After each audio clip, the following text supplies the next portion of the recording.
Fala, galera.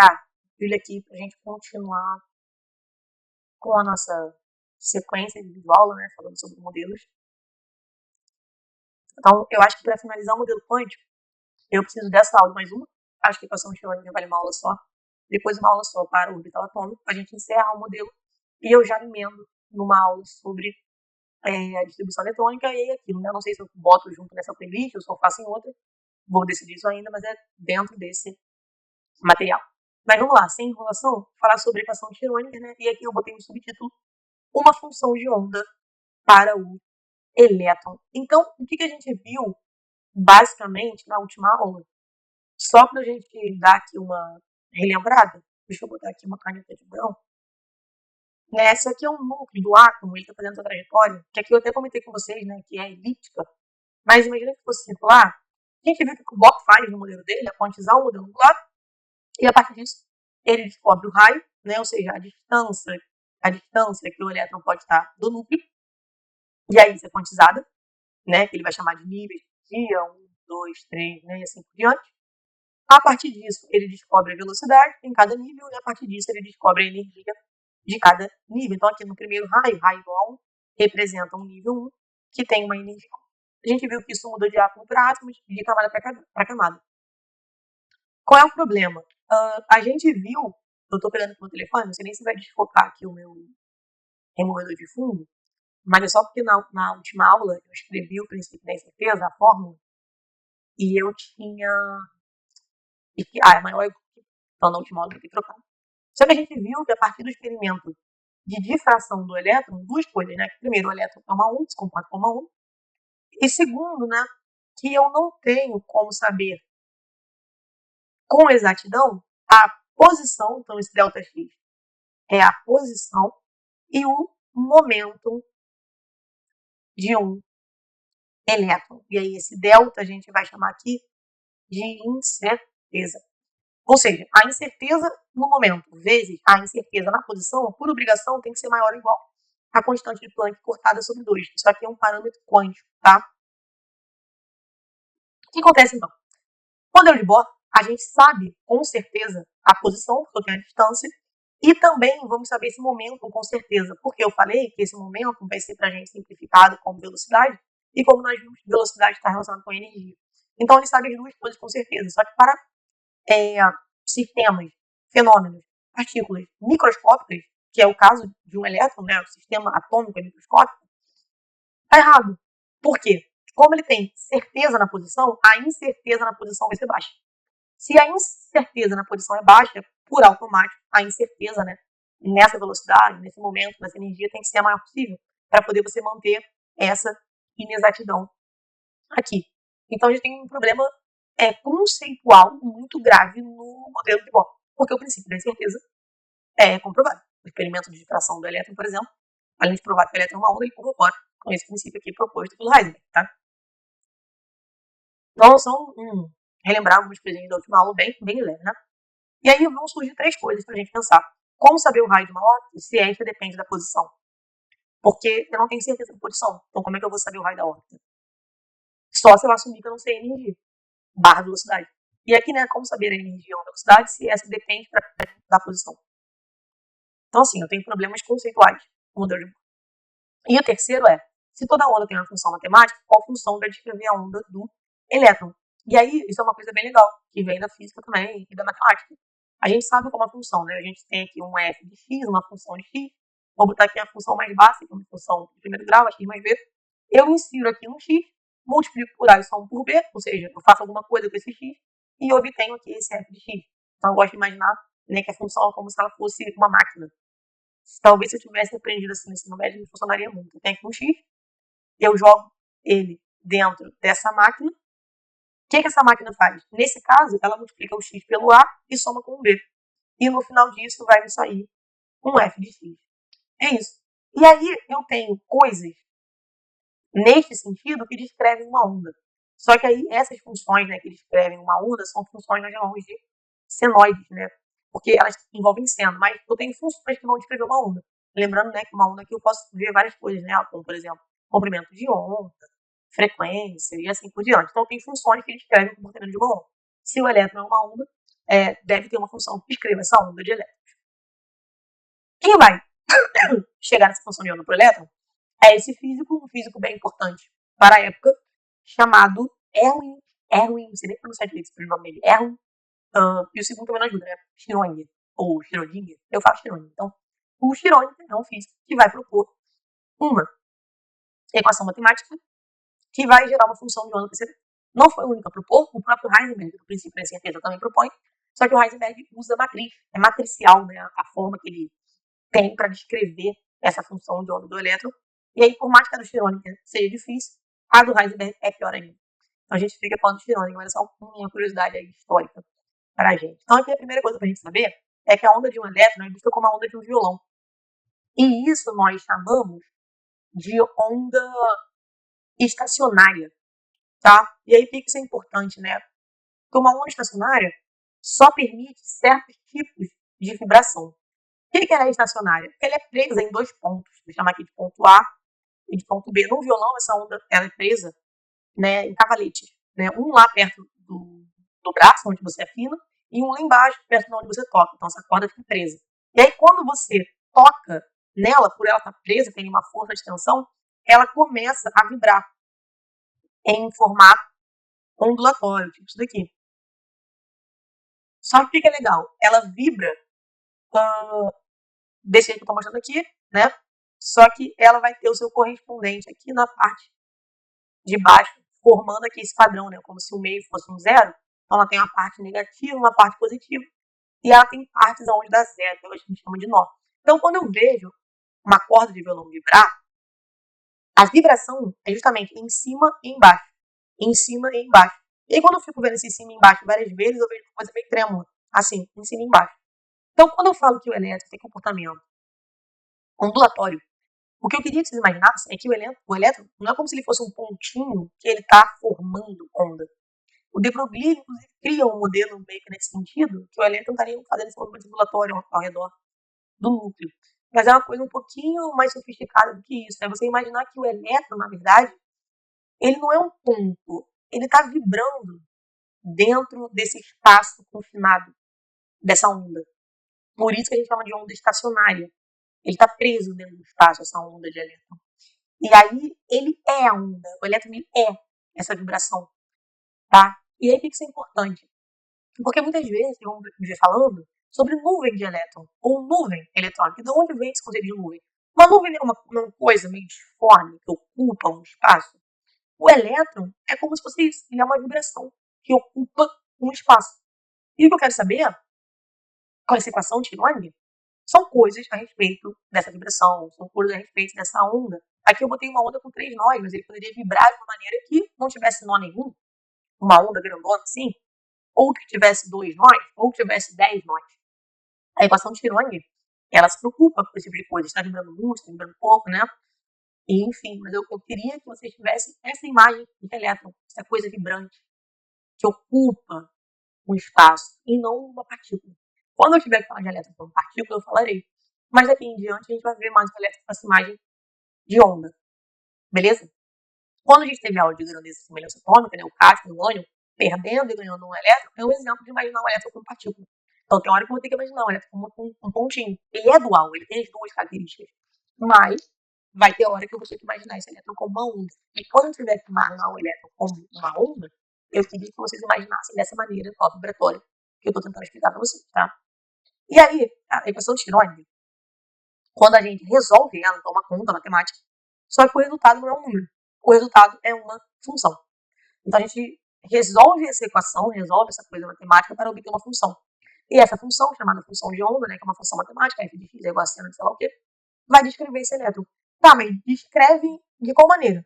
Eu dei aqui alguns exemplos. Poderia falar a respeito de quantos nós tem, a respeito do tipo de vibração. Também fala de massa. Só que a massa do elétron, a gente viu lá desde o modelo de Thomson que é desprezível.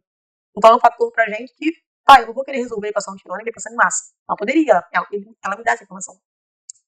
Fala de posição? Fala. Só que nós estamos vendo que o princípio da certeza diz pra gente, olha, se eu sei posição, eu não vou saber momento. E momento está relacionado com energia e velocidade. Então eu vou querer resolver essa equação de Schrödinger em termos de energia, porque ela também fornece energia.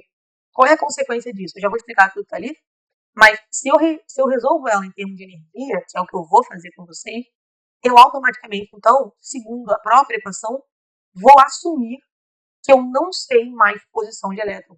E aí, por isso que o nome desse modelo, para quem quiser procurar depois, ele também é conhecido como modelo probabilístico.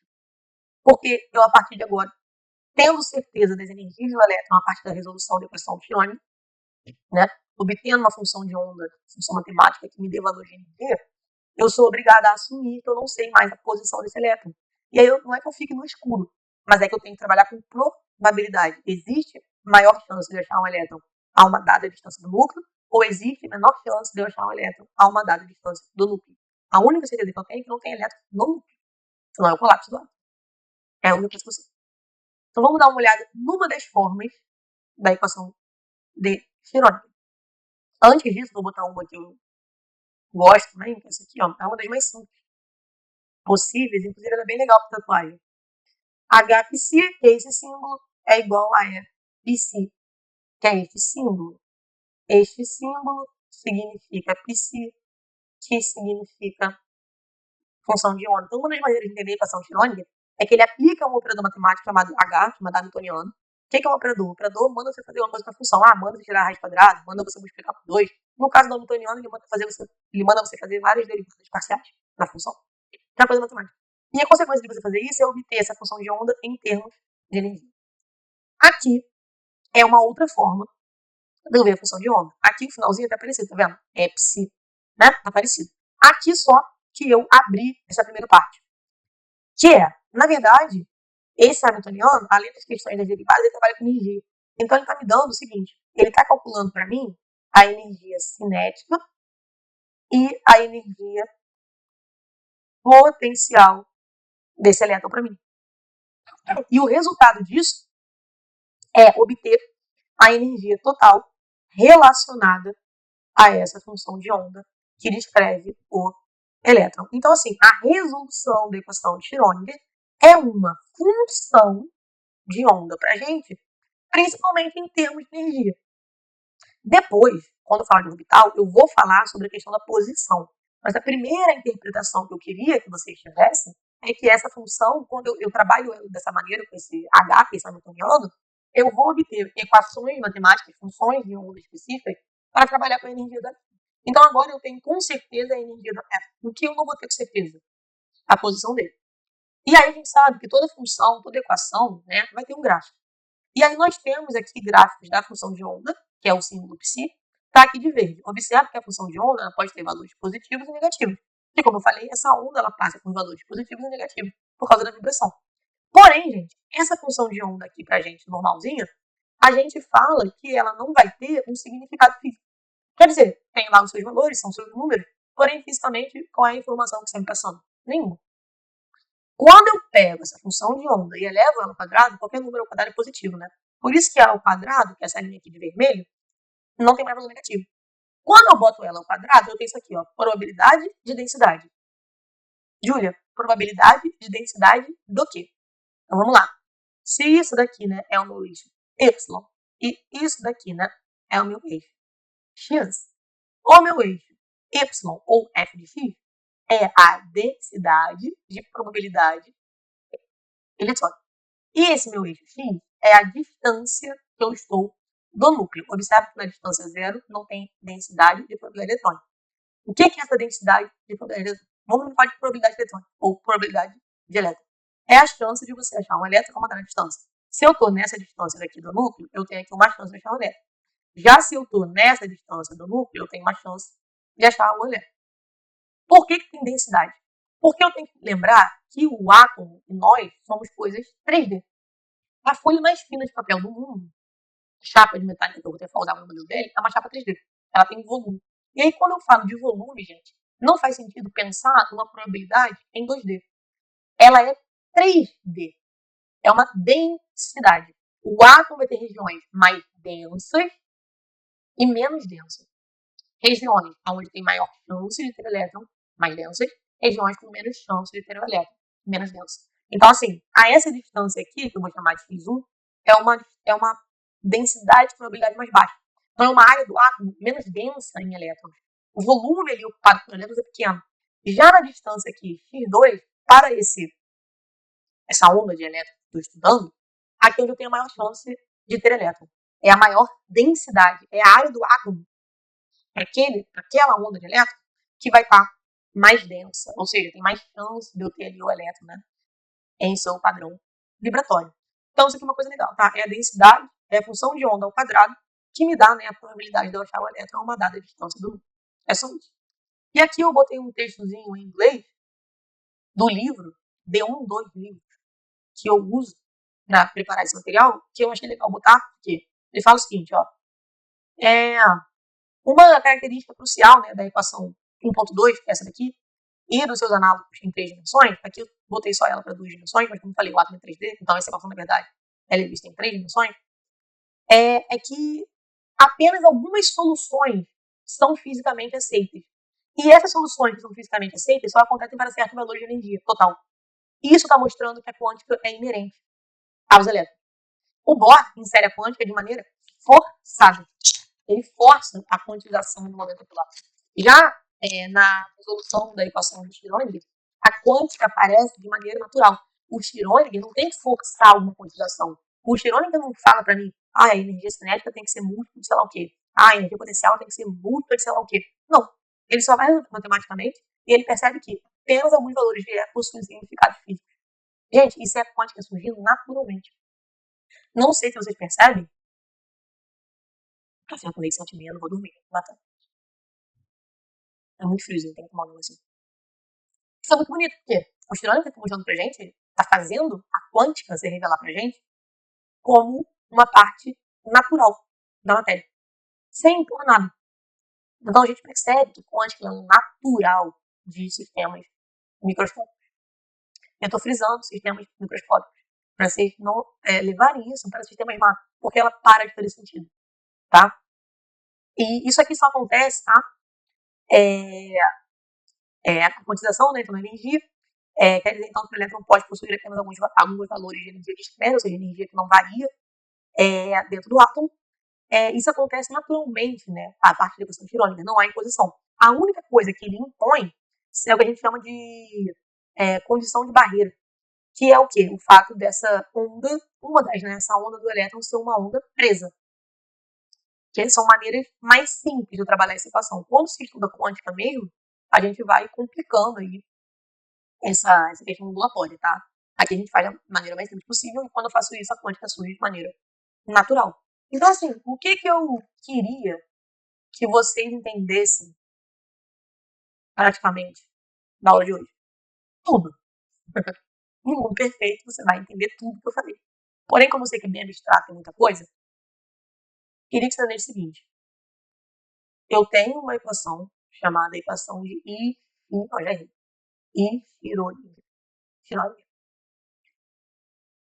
Quando eu resolvo essa equação, eu vou obter uma função de onda que descreve o elétron. Tá, mas descreve um elétron em qual sentido? Descreve o elétron para a gente, químico, principalmente em termos de energia total. E o que nós vamos ver na aula que vem, que é esse tema de orbital atômico, é que descreve ele também na densidade de probabilidade eletrônica de deixar esse elétron. E aí, outra coisa legal é que essa equação, naturalmente, é quantizada, ou seja, não é imposta. A partir do momento que eu apenas imponho que a onda do elétron é como uma onda de um violão, ou seja, ela está presa aqui no negócio, a quântica surge naturalmente. Ou seja, apenas alguns valores de energia vão fazer sentido para a gente, sentido físico. Outros não fazem. É isso. Então, a gente resolve a equação de Schrödinger, achar uma função de onda que descreve o elétron. Descreve o elétron em que sentido? Bom, eu poderia descrever de várias formas. Quais são as formas que nós vamos trabalhar aqui? Que nós vamos usar densidade e probabilidade de achar o elétron, já que pelo princípio da certeza agora eu não sei mais sobre posição, e certeza, né? Então aqui eu tenho certeza da energia do elétron, e aqui eu tenho incerteza sobre a posição. Por isso eu trabalho com a probabilidade. Sobre a energia eu mostrei rapidinho, então agora você vê a energia do elétron usando essa função, é aquilo que o Bohr fez, só que agora surge naturalmente a quântica, então só realmente o elétron é quantizado, elétron só existe em energias específicas. né? Que é o que vai fazer sentido físico pra gente. E agora eu quero falar também sobre e essa chance de achar um elétron, né? Como é que a equação de Schrödinger nesse sentido? Aonde que o elétron está? Né? Aonde, que espaço que essa onda está ocupando? Onde que ela é mais densa? Onde que ela é menos densa? Aí eu vou entrar em orbital atômico, que já adianta, né? Soluções de equação, não casas. Porque se você pegar vídeo aqui na internet de ensino médio, vão provavelmente falar que esses orbitais eles são casas do elétron, mas não é casa, elétron não tem casa. Ou se tivesse seria um átomo, né? Mas enfim, galera. Sei que é um vídeo denso, sei que não é a matéria mais fácil do mundo, porém eu acho que é compreensível para alunos de ensino médio dessa forma que eu estou fazendo. No entanto, novamente, reconheço a dificuldade do assunto. Então, qualquer dúvida, qualquer problema, qualquer coisa que vocês não entenderam, deixa comentário, procura lá no Prof. de Nacife e vamos interagir, vamos tirar dúvidas que vocês possam ter, tá bom? Um abraço e até a próxima.